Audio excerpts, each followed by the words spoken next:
Well, my questions and comments keep changing.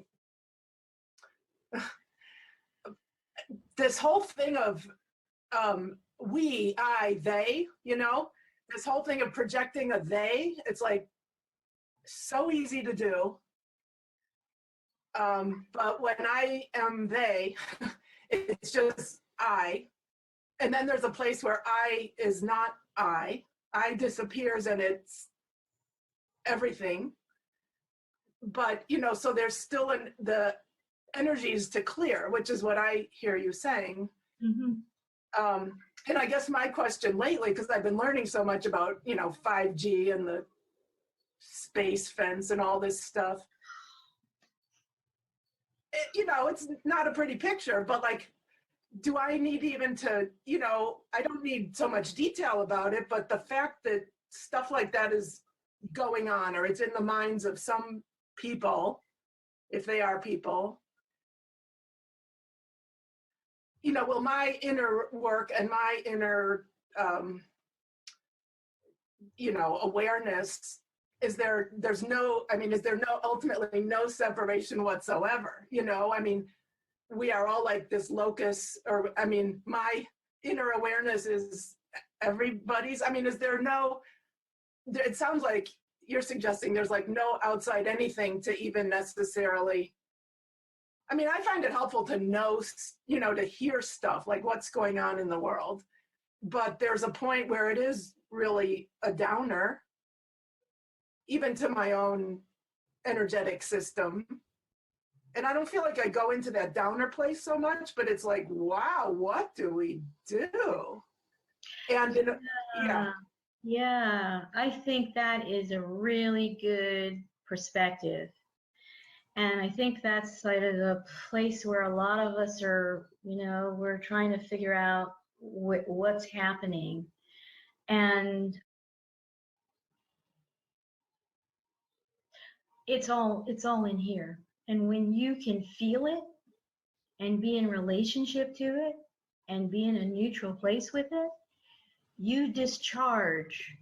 Just imagine there's a group of somebody somewhere who are in so much terror that this is their plan. Like, how freaking afraid must they be? Can I feel that level of terror in myself?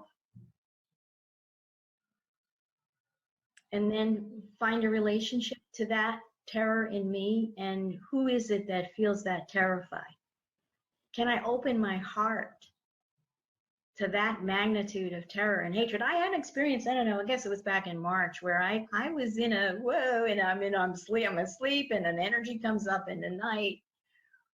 It was the pure, unadulterated hatred of the feminine. You could call it a demon.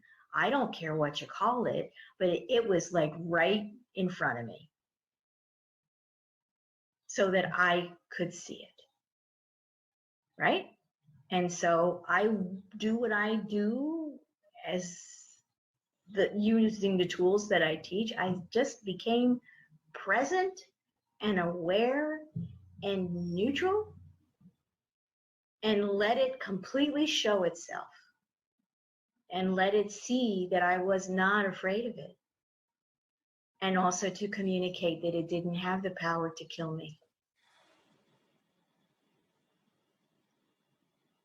Right? And from that, I was able to take another step, which was to appreciate that energy as a functional dynamic in our collective, in ourselves, in our world. And then I was able to come through with a creative response to that. That was something other than sheer terror. Or more hatred. Or more hatred.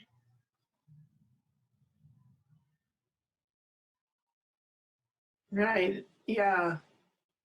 The energetics of this. Yeah.